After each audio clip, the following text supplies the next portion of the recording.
it's absolutely ridiculous. And so the conclusion of this, carbon currency is not a new idea. It has deep roots in technocracy. The currency has grown from a continental proposal to a global proposal. It has been consistently discussed over a long period of time. Participants include many prominent global leaders, banks, and think tanks. The context of these discussions have been very consistent. Today's goals for implementing carbon currency are virtually identical to technocracy's original energy certificate goals. And so, as we said earlier, I mean, this is one of the places, avenues with which they've replaced the dollar and started to create global currencies based on energy. Yep, setting up global currencies and on a faked pandemic too, saying that the world's warming up because of carbon dioxide and everything, which has been shown to be a sham. It's been a fraud. The climate gate emails were released. Everything's been pretty much gone out in the open now. The Coca-Cola polar bears are going to be okay. Yeah, I'm sure that they'll be just fine. Shifting gears here to international news in China, corrupt Chinese officials have pocketed over $50 billion in the last years, many of them fleeing to Western countries like the United States and Western Europe. They would be high officials inside of the Communist Party, inside the government. They've pocketed a lot of money. Over 4,000 officials total have disappeared. And this is coming at a time where the Chinese president, Hu Jintao, says that he wants to crack down on all the corruption that's happening in the party because it's really taking away their integrity for that people believe in them, Yeah. Well, any corrupt government is bound for failure, pretty much. And another thing that's interesting about this is China, with its atrocious human rights record, wants to use this as a basis to negotiate extradition with other countries so they can forcibly remove. So, I mean, they could apply this if they can negotiate correctly. They could say, oh, this person stole from our state. But then they could be, a free speech advocate like Xiao Hua, we spoke about our last show. Absolutely. In other news in China, they've begun to monitor billions of text messages, increasing censorship. The two largest phone networks have blocked texting in an attempt to crack down on pornography generally. They've used that for measures they want to impose on controlling the internet. The paper The Global Times, its Chinese state paper, writes that, quote, everyone seems to be under watch, end quote. Yep, that's what happens in a surveillance state, as we're increasingly seeing here in the West. In other news, the UN's World Health Organization is eyeing a global tax on banking or internet activity. They've had various proposals put out, but they want to do basically a multi-billion-dollar indirect consumer tax. They have an idea of doing a 10% tax on the international arms trade. They have an idea of doing a digital tax or HIT tax. Also a financial transaction tax. This would be a global tax administered by a global body to everyone on the planet. This financial transaction tax would be a tax that would be put on any type of transaction done over the internet, paying bills, online banking, anything like that would come into this realm, and it would be taxed. Your money would be sent to the World Health Organization, where they would choose how to spend it, how to use it, probably giving out, death-giving vaccines to all the third world nations as they've been doing.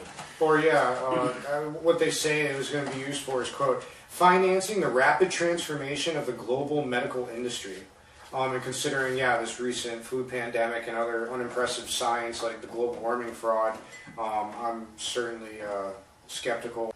Well, in other United Nations news, they're calling also for a counter-terror international privacy agreement in the nature of the war on terror, where it's basically inherently negative that we have privacy. They're calling for protections. So it's going to be a wonder if this would either legitimize privacy violations under the guise of protection and political gain, or that they would actually do the right thing.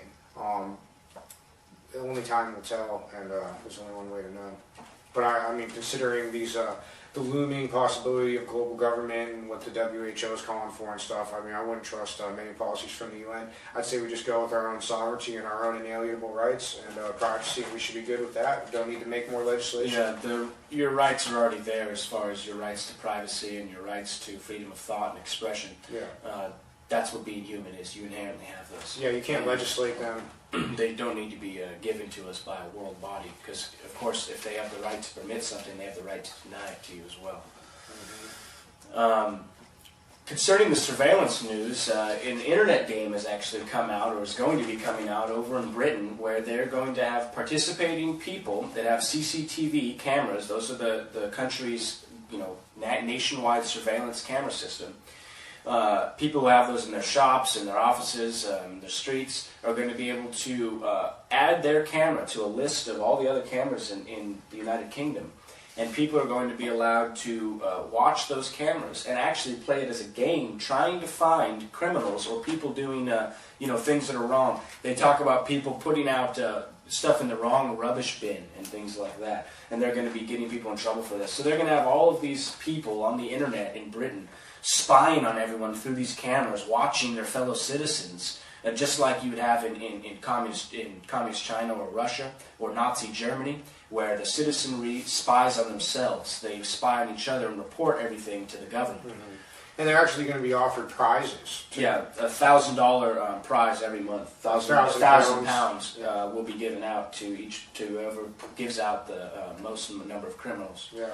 Well, considering that kind of a basis for operation of society, it's no wonder that Britain, United Nations of Crime, as it says in this Daily Mail story from the UK, that there's inmates from 160 countries found in the UK.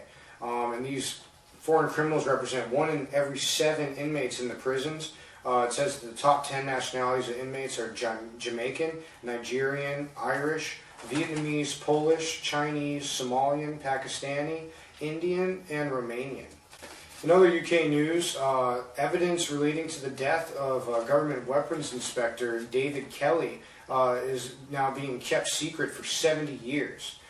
After what has been portrayed as a suicide, Kelly was the source of a BBC report which spread and cast doubt on the claims of Saddam's WMD capabilities. The article concludes in the end, what could they contain that could be so sensitive in the evidence? And also 30 years of secrecy has been placed on anything that wasn't included in evidence. So this is absolutely insane that this person who was basically chipping away at the facade that we're being given to believe was, it appears, silenced. And now his death is being covered up. Yep, that's usually how it works in this society. Yeah, well, I guess we'll find out how serious the war on terror is when they're doing this kind of stuff. Yeah, the FBI has admitted to using a photograph of a bearded Spanish politician as the basis for a mocked-up photo fit image showing how Osama bin Laden might look today. They used the picture of Gaspar Llamazares, who is photoed here, and they took basically his hair. The person who did the technical detail said that they had used his hair as basically a different outline for what bin Laden's hair would look like, because he didn't want to make one up his own, the guy who was making the image or whatever. The U.S. State Department was forced to withdraw the mocked-up photo image, which was circulated around the world last week, after the discovery that it was not quite as technically sophisticated as the FBI had originally claimed. Mr. Llamazares said that bin Laden's safety is not threatened by this, but mine certainly is, which is definitely true. You know, they're putting a picture out of this guy and saying that he's what the famous bin Laden terrorist would look like. Yeah. Well, and then they're not even being straightforward about how technologically advanced they're. They're saying that it's this great program that would make someone look older, but really it's just an IT geek who went in and did some Photoshop editing. Yeah, so I mean that's a frightening precedent for someone that we're supposed to trust for our security. If they can't tell the truth in a small matter, how can they be trusted in large ones? Yep. In other news, we're going to be moving on now to the quake in Haiti that followed shortly after ours locally here in Humboldt. Evergreen International Aviation is a CIA contractor, has been flying drones over Haiti. It seems like the military has pretty much occupied the nation of Haiti following this earthquake. As previously offered, Evergreen International was going to post sentries at voting stations here in America so that we don't get out of control, they said.